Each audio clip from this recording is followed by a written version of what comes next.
मैं सिकंदर खान एक बार फिर आपके सामने नया वीडियो लेकर उपस्थित हूँ। हमने इस वीडियो से पहले वीडियो में प्राकृतिक संसाधन कोयले के बारे में बात की। अब हम पेट्रोलियम के बारे में बात कर रहे हैं। देखिए, जैसा कि पहले बताया जा चुका है कि कोयला और पेट्रोल ये प्राकृतिक संसाधन है, और पेट्रोल जो प्राकृतिक संसाधन है वो बड़े बाहरी वाहन, छोटे वाहन जो स्वचालित हैं, स्कूटर, मोटरसाइकिल, कार आदि को चलाने में काम आ रहा है। इसी प्रकार जो और ज़्यादा भारी मोटर वाहन ऐसे ट्रक, ट्रैक्टर आदि को चलाने के लिए डीजल काम आता है। ये ईंधन के प्राकृतिक स्रोत हैं जिसे पेट्रोलियम कहते हैं, उससे प्राप्त होता है। यानी पेट्रोलियम क्या है? देखो, पेट्रोलियम शब्द की उत्पत्ति लैटिन भाषा के शब्द पेट्रा और ओलियम से हुई है। पेट्रा का मतलब है चट्टान और ओलियम का मतलब है तेल। तो इस प्रकार पेट्रोलियम शब्द पेट्रा और ओलियम शब्द से बना है, क्योंकि ये जमीन के नीचे से निकाला जाता है, चट्टानों के बीच में से निकाला जाता है, इसलिए इसे चट्टानों का तेल या पेट्रोलियम कहा जाता है। अब बात आती है इस पेट्रोल का निर्माण कैसे होता है।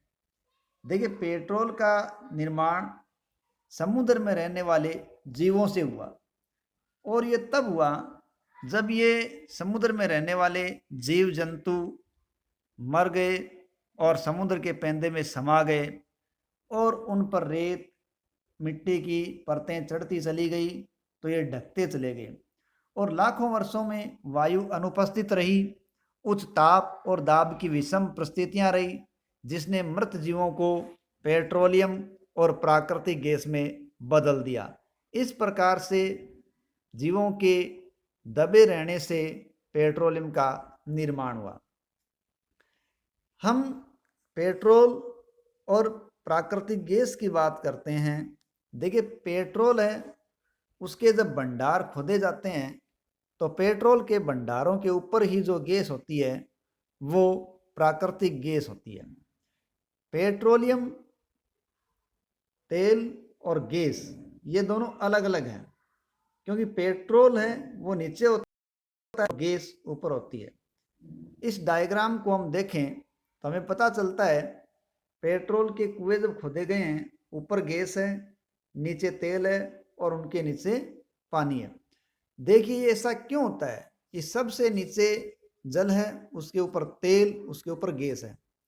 ऐसा इसलिए है कि तेल है वो जल के ऊपर है, क्योंकि तेल जल से हल्का होता है और जल में मिश्रित नहीं होता, इसलिए वो जल के ऊपर है। और तेल के ऊपर गैस है, क्योंकि गैस तेल से हल्की होती है और इस तेल के अंदर मिश्रित नहीं होती, इसलिए गैस ऊपर होती है। और जो हम पेट्रोल के कुएं खोदे जाते हैं, हमें सबसे पहले गैस मिलती है, और ये प्राकृतिक गैस होती है। इस प्राकृतिक गैस को उच्च दाब पर सीधे सिलेंडरों में भर लिया जाता है। विश्व का पहला तेल कुआं, विश्व का पहला तेल कुआं पेंसिल्वेनिया, अमेरिका में 1859 में खोजा गया। कब खोजा गया? 1859 में। और कहाँ? अमेरिका के पेंसिल्वेनिया में। और इसके 8 साल बाद अर्थात 1867 में असम के माकुम नामक स्थान पर तेल का पता चला। तो भारत के अंदर पहला स्थान 1867 में असम का माकुम था, जहां तेल का पता चला। भारत में अन्य तेल क्षेत्र असम, गुजरात, बॉम्बे हाई और गोदावरी तथा कृष्णा नदियों के बेसिन हैं। इसके साथ साथ अगर हम राजस्थान की बात करें तो राजस्थान के बाड़मेर के अंदर भी कई पेट्रोल के कुओं की जानकारी प्राप्त हुई है। इसमें भाग्यम, मंगला, ऐश्वर्या आदि इस प्रकार के तेल के कुएं बाड़मेर से प्राप्त हुए हैं। अब बात करते हैं पेट्रोलियम का परिष्करण। तो तेल के जब कुएं खोदे जाते हैं, उनसे जो तेल प्राप्त किया जाता है वो कई घटकों का मिश्रण होता है। उस घटकों को हम अलग करते हैं। तो पेट्रोलियम एक गहरे रंग का तेलीय द्रव्य है और उसकी गंध बहुत ही अप्रिय होती है। इसमें अनेक संघटक होते हैं, जैसे पेट्रोलियम गैस, पेट्रोल, डीजल, स्नेहक तेल, पैराफिन मोम, ये आदि का मिश्रण है। अब पेट्रोलियम के जो विभिन्न संघटक होते हैं, उन संघटकों को हम अलग अलग करते हैं। तो पेट्रोलियम के संघटकों को पृथक करने का जो प्रक्रम या प्रोसेस है, उसे परिष्करण कहते हैं। और यह कार्य पेट्रोलियम परिष्करणी में संपादित किया जाता है, जिसमें इनके संघटकों को अलग अलग किया जाता है।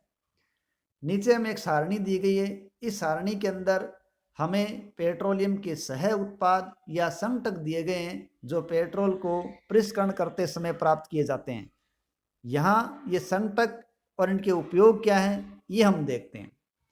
सबसे पहले पेट्रोलियम का घटक अपने को दिया गया है द्रवित पेट्रोलियम गैस, अर्थात एलपीजी। देखिए, एलपीजी कोई नया नाम नहीं है, क्योंकि हर घर में आज एलपीजी का इस्तेमाल हो रहा है। एलपीजी का मतलब है द्रवित petroleum gas, liquid petroleum gas. और ये हमारे घरों में सिलेंडर के अंदर भरी जाती है और घरों में, उद्योगों में ईंधन के रूप में काम आ रही है। जब पेट्रोल है उसका परीक्षण किया जाता है, उस परीक्षण के दौरान ये पेट्रोल गैस प्राप्त होती है और इसको सिलेंडरों में भरा जाता है, द्रवित पेट्रोलियम गैस। दूसरा है पेट्रोल।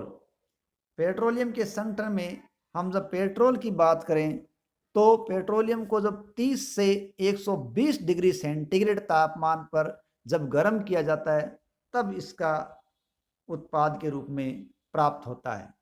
तो पेट्रोल लगभग 30 से 120 डिग्री सेंटीग्रेड की तापमान की स्थिति पर हमें मिलता है पेट्रोलियम से, जो मोटर ईंधन, शुष्क धुलाई आदि के लिए काम आता है। मिट्टी का तेल या केरोसिन।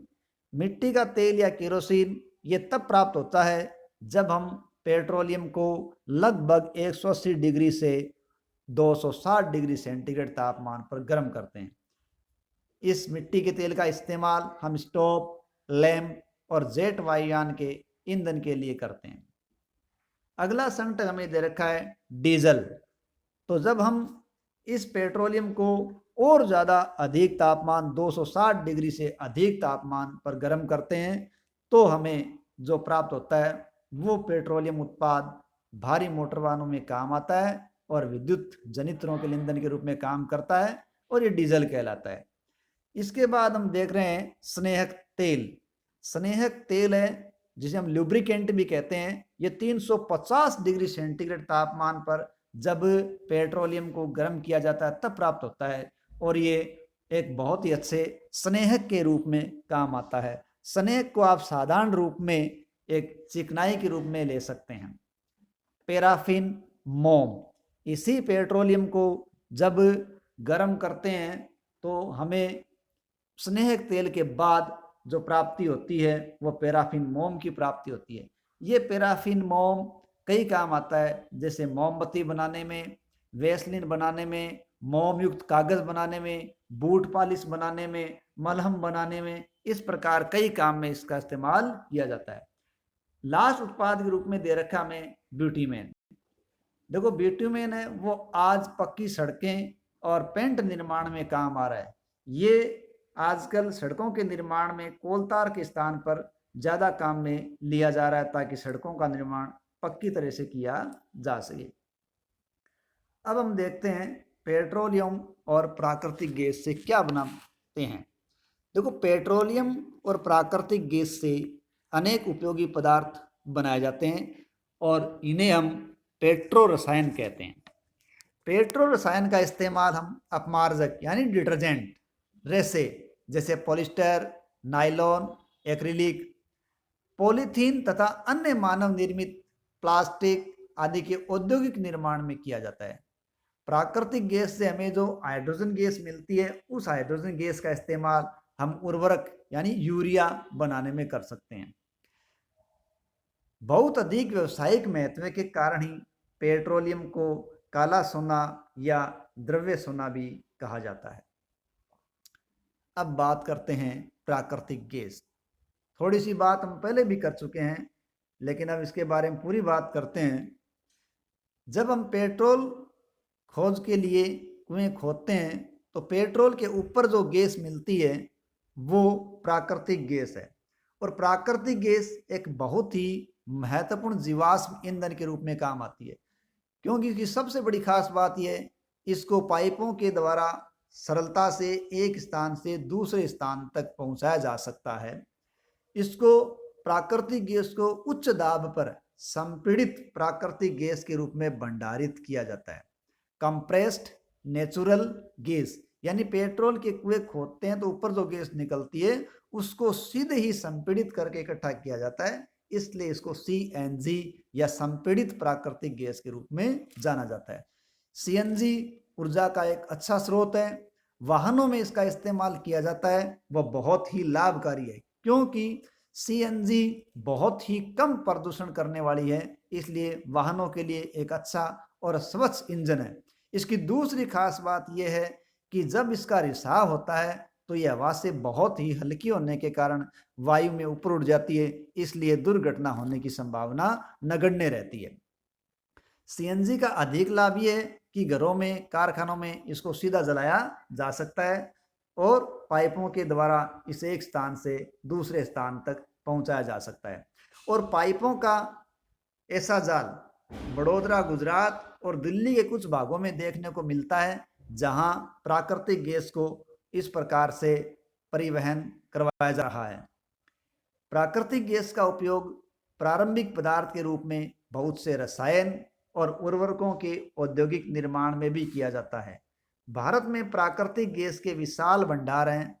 हमारे देश में प्राकृतिक गैस त्रिपुरा, राजस्थान, महाराष्ट्र, कृष्णा, गोदावरी डेल्टा आदि स्थानों पर पाई जाती है। नीचे ब्लॉक के अंदर हमें बुझो का चित्र दिखाई दे रहा है और बुझो हमसे सवाल कर रहा है, क्या प्रयोगशाला में मृत जीवों से कोयला, पेट्रोलियम और प्राकृतिक गैस बनाई जा सकती है? नीचे देखिए, पहली का जवाब नहीं। इनका बनना एक बहुत ही धीमा प्रक्रम है और इनके बनने की परिस्थितियां प्रयोगशाला में उत्पन्न नहीं की जा सकती, इसलिए पेट्रोलियम, कोयला आदि को हम प्रयोगशाला में नहीं बना सकते। देखिए, हमने ऊपर पढ़ा है कि कोयला और पेट्रोलियम ये ऐसे पदार्थ हैं जो पृथ्वी के गर्भ में दब गए और कई लाखों वर्षों तक दबे रहने के बाद ये कोयले और पेट्रोलियम में रूपांतरित हो गए। अगर प्रयोगशाला में ऐसा करना चाहें तो ऐसी परिस्थितियां संभव नहीं है और बड़ी हास्यास्पद बात हो जाएगी। क्यों कि हम ऐसी चीज़ों पर प्रयोग करते हैं या ऐसी चीज़ों का निर्माण करते हैं जो मनुष्य अपने जीवन काल में कर सकता है, जबकि वो पेट्रोल, कोयला का निर्माण करना चाहेगा, जीवाश्म ईंधन को भूमि में दबाएगा तो उसकी कई पीढ़ियां इसके लिए चली जाएंगी। तो ऐसा नहीं हो सकता, प्रयोगशाला में इस प्रकार की स्थिति को बना के नहीं देखा जा सकता। कुछ प्राकृतिक संसाधन सीमित है। देखिए, बहुत से संसाधन प्रकृति में हमें मिले हैं। शुरुआत में हमने पढ़ा था कि ये प्राकृतिक संसाधन दो प्रकार के हैं, अक्षय प्राकृतिक साधन और समाप्त होने वाले प्राकृतिक संसाधन। तो कुछ प्राकृतिक संसाधन जैसे जीवाश्म ईंधन, वन, खनिज, वन्य जीव आदि समाप्त होने वाले होते हैं। तो अब ये जो समाप्त होने वाले जीवाश्म ईंधन है, ये प्राकृतिक संसाधन है। यदि हम इनको इसी प्रकार इस्तेमाल करते रहे तो ये कुछ 100 साल ही चलेंगे और हमारे पास इसको बचाने का कोई उपाय नहीं होगा। इसको बचाने का एक ही उपाय है कि हमें उस ऊर्जा के नए स्रोतों की खोज करते रहना चाहिए और हमें ये जो उपलब्ध स्रोत है उनका इस्तेमाल हमें तब ही करना चाहिए जब हमें इसको इस्तेमाल करने की बहुत ही ज़्यादा ज़रूरत हो। क्यों? क्योंकि ये भंडार सीमित है और कुछ 100 सालों में समाप्त हो जाएंगे। ईंधन का जलना है वो वायु प्रदूषण का एक कारण भी है और वायु प्रदूषण होता है, विश्व का उष्णन होता है। ऐसी स्थिति से बचने के लिए भी हमें इन ईंधनों का कम से कम इस्तेमाल करना चाहिए ताकि पर्यावरण बेहतर बने, विश्व में उष्णन का खतरा कम हो और ईंधन की उपलब्धता लंबे समय तक होती रहे। इसके लिए एक कार्य हम कर सकते हैं कि पर्यावरण को बेहतर बनाएं, विश्व उष्ण खतरा कम करें, इसके लिए हमें अधिक से अधिक पेड़ लगाने की आवश्यकता होती है। और प्रत्येक मनुष्य को अपने जीवन काल में कम से कम 2 पेड़ अवश्य लगाने चाहिए।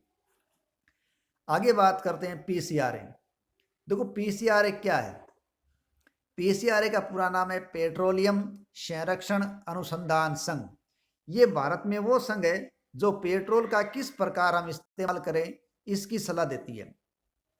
तो पीसीआरए द्वारा या भारत में पेट्रोलियम संरक्षण अनुसंधान संघ द्वारा हमें गाड़ी चलाते समय किस प्रकार पेट्रोल और डीजल बचाएं उसके बारे में कुछ तरीके बताए गए हैं। उन तरीकों के बारे में हम जिक्र यहाँ करते हैं। तो पीसीआरए के द्वारा हमें बताया गया कि पेट्रोल और डीजल बचाने के लिए जहां तक संभव हो गाड़ी समान और मध्यम गति से चलाई जानी चाहिए।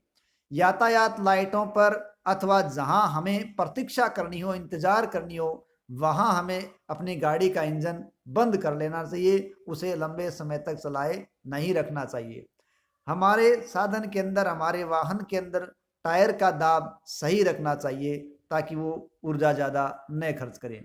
गाड़ी का नियमित रख रखाव सुनिश्चित कीजिए ताकि लंबे समय तक वो सर्विस दे और साथ ही साथ हमें ऊर्जा है उसकी भी कम आवश्यकता पड़े और हम ऊर्जा को बचाने में कामयाब हो सके। तो इस प्रकार हमने आज प्राकृतिक संसाधन पेट्रोलियम का अध्ययन किया, कैसे बना, कैसे बचाया जा सकता है और इससे क्या क्या उत्पाद परिष्करण के द्वारा प्राप्त होते हैं आदि के बारे में अध्ययन किया। आशा है आपको वीडियो पसंद आया होगा। धन्यवाद।